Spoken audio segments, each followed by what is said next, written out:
قد خسر الذین کذبوا بلقاء اللہ، بہت ہی اللہ تعالیٰ نے منطقی بات کہی، اگر یہ لفظ کہنا صحیح لوجک ہے. دیکھیے قد خسر الذین کذبوا بلقاء اللہ، بڑا گھاٹا ہوگا ان کو جنہوں نے اللہ سے ملاقات کا انکار کیا، جھٹلایا.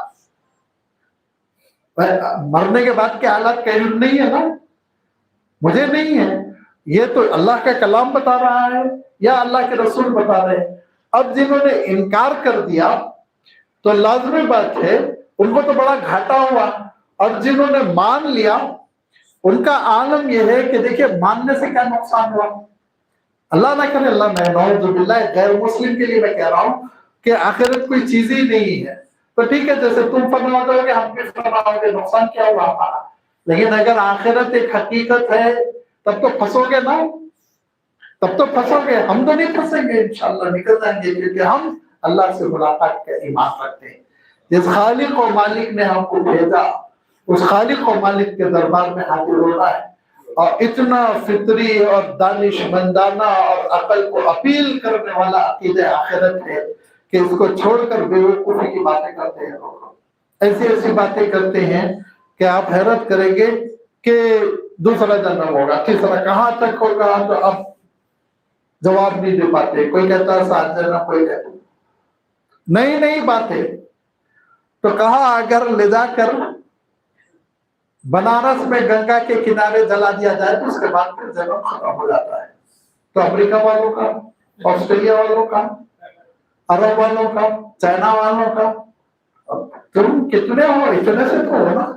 ایک چھوٹے سے کنویں میں رہ کر عقیدہ بنائے ہوئے ہو. آفاقیت کہاں ہے؟ پوری انسانیت کو کہاں خطاب کر رہے ہو تم؟ تو ہر ایک کے پاس تو گنگا نہیں ہے نا اس کے کنارے راگ بہانے کے لیے. ذرا غور کرو، کتنی بیوقوفی کی باتیں ہیں. ارشاد فرمایا کہ دیکھو عقیدہ آخرت کیا ہے؟ مولا کے دربار میں حاضر ہونا. اللہ تعالیٰ جس خالق نے پیدا کیا، جس خالق نے یہ نعمتیں عنایت فرمائی، یہ دسترخوان سجایا، یہ کائنات سجائی، اور اس کائنات میں تم کو اشرف المخلوقات کا مقام دیا ہے. قد فضلنا بنی آدم علی کثیر ممن خلقنا تفضیلا، بہت ساری مخلوق پر ہم نے بنی آدم کو فوقیت دی ہے، عزت دی ہے، اکرام بخشا ہے. لہذا یہ ساری نعمتوں کے ساتھ جس نے ہم کو دنیا میں بھیجا وہ بے مقصد بھیجا. افحسبتم انما خلقناکم عبثا، ڈرامہ ہو رہا ہے، نعوذ باللہ.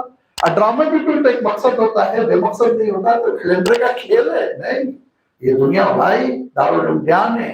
خالق نے تم کو بھیجا ہے، صلاحیتیں دے کے بھیجا، نعمتیں دے کے بھیجا تاکہ تم اعتراف کرو اور پھر جا کر اس سے ملو، اور پھر وہ تم کو انعام عنایت فرمائے. اب نہیں مانو گے، جاؤ گے جہنم میں. قد خسر الذین کذبوا بلقاء اللہ، بڑے گھاٹے میں رہے وہ لوگ جنہوں نے اللہ سے ملاقات کا انکار کیا. وما کانوا مہتدین، اور ان کو ہدایت نہیں ملی. یاد رکھیے عقیدہ آخرت کنجی ہے ہدایت کی. عقیدہ آخرت آپ کو نماز پر آمادہ کرتا ہے، عقیدہ آخرت آپ کو خرچ کرنے، صدقہ دینے پر آمادہ کرتا ہے. عقیدہ آخرت آپ کے اخلاق کو سنوارتا ہے، آپ کے کردار کو سنوارتا ہے. عقیدہ آخرت ایک ایسی چیز ہے جو انسان کو انسان بناتا ہے. جو عقیدہ آخرت سے محروم ہے کتنے بڑے عہدے پر پہنچ جائے. آپ ان کی زندگی کا جائزہ لیجئے، کوئی نہ کوئی پہلو اتنا گرا ہوا ہوگا، ایسا غلط ہوگا، اور بڑے عہدے پہ پہنچے ہوئے لیکن معلوم یہ ہوا کہ ماں باپ کو نہیں پوچھتے. بڑے عہدے پہ پہنچے ہوئے لیکن معلوم یہ ہوا کہ انسانوں پہ ظلم کرتے ہیں، کاٹ کاٹ کھاتے ہیں انسانوں کو. لہذا یہ ساری چیزیں جو جرائم پیدا ہوتے ہیں، عقیدہ آخرت جواب دہی کا احساس نہ ہونا، جس کے اندر عقیدہ آخرت ہے وہ ہدایت یافتہ ہے.